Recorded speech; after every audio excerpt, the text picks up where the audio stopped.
आपने stop clock cricket rule के बारे में तो सुना ही होगा। दरअसल आईसीसी ने दिसंबर 2023 में इस रूल को लॉन्च किया था, जिसमें कहा गया था कि अगर ओवर्स चेंज हो रहे हैं तब सिर्फ 60 सेकंड का समय गेंदबाजों को दिया जाना चाहिए।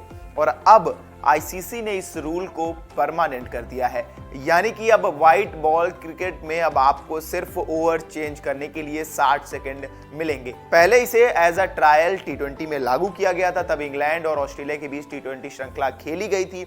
उसके बाद इसको अब परमानेंट कर दिया गया है वनडे के लिए भी। अप्रैल तक ये रूल ट्रायल पीरियड पर था, पर मार्च तक ही इसके पॉजिटिव रिजल्ट्स आने के बाद आईसीसी ने ये फैसला लिया है कि अब इसे परमानेंट कर दिया जाना चाहिए। क्या है ये रूल और कैसे ये फॉलो होगा, सब हम आपको बताएंगे। इस रूल के हिसाब से वनडे या टी20 क्रिकेट में अगर ओवर्स चेंज हो रहे हैं तो गेंदबाजों को एक ओवर से दूसरे ओवर के बीच जो समय लगता है वो सिर्फ 60 सेकंड का दिया जाएगा। और जो स्टॉप क्लॉक है वो थर्ड अंपायर ऑपरेट करेगा और वो स्टेडियम में लगी स्क्रीन पर भी दिखाया जाएगा। जैसे कि डीआरएस के लिए जब 15 सेकंड मिलते हैं तो हम सबको वो स्क्रीन पर दिखता है, वैसे ही स्टॉप क्लॉक रूल भी जब लागू हो चुका है और ये टी20 वर्ल्ड कप में देखा जाएगा तो हमें डीआरएस की जगह पर 60 सेकंड हर ओवर के बीच में ये देखने को मिलेगा।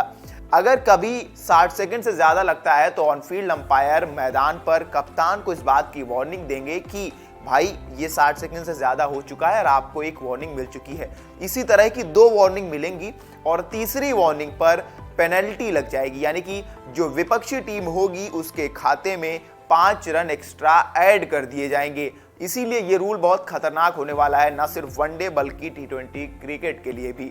और ये भी है कि अगर मान लीजिए दोबारा आपने ये रूल तोड़ा तो फिर आपको 2 वार्निंग मिलेंगी और तीसरी वार्निंग पर फिर आपके ऊपर ये पेनल्टी लगेगी। फॉर एग्जांपल कि आप 9 बार ये रूल तोड़ते हैं पूरे ओवर के दौरान तो विपक्षी टीम के खाते में 15 रन पहले से ही ऐड हो जाएंगे। और 15 रन टी20 इंटरनेशनल या फिर वनडे में बहुत ज्यादा होते हैं जीत का अंतर पैदा करने के लिए। तो ये रूल अब परमानेंट हो चुका है। एक्चुअली बल्लेबाजों के लिए पहले से ही रूल था, क्योंकि वो टाइम्ड आउट का नियम था कि 2 मिनट के अंदर अगर कोई बल्लेबाज क्रीज पर आकर बल्लेबाजी नहीं करता विकेट गिरने के बाद तो उसे टाइम्ड आउट करार दिया जाता है। विश्व कप में एंजेलो मैथ्यूज के साथ यही हुआ।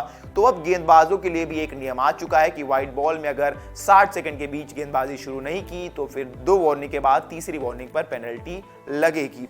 और टेस्ट क्रिकेट में क्या है रूल, क्योंकि वहां पर ऑलरेडी WTC में स्लो ओवर रेट के चलते पॉइंट्स कट जाते हैं तो वहां के लिए अभी कोई रूल नहीं आया है। फिलहाल आईसीसी की मीटिंग दुबई में चल रही है, बीसीसीआई सचिव जय शाह भी वहां पर हैं और अभी चैंपियंस ट्रॉफी को लेकर कोई मीटिंग नहीं हुई है, ना ही कोई बात हुई है, पर हो सकता है आने वाले समय में इस पर चर्चा की जाए, क्योंकि भारत तो पाकिस्तान खेलने जाने वाला है नहीं। क्या है आपकी राय इस रूल को लेकर, हमें कमेंट करके बताइए। तब तक के लिए देखते रहिए वन इंडिया हिंदी।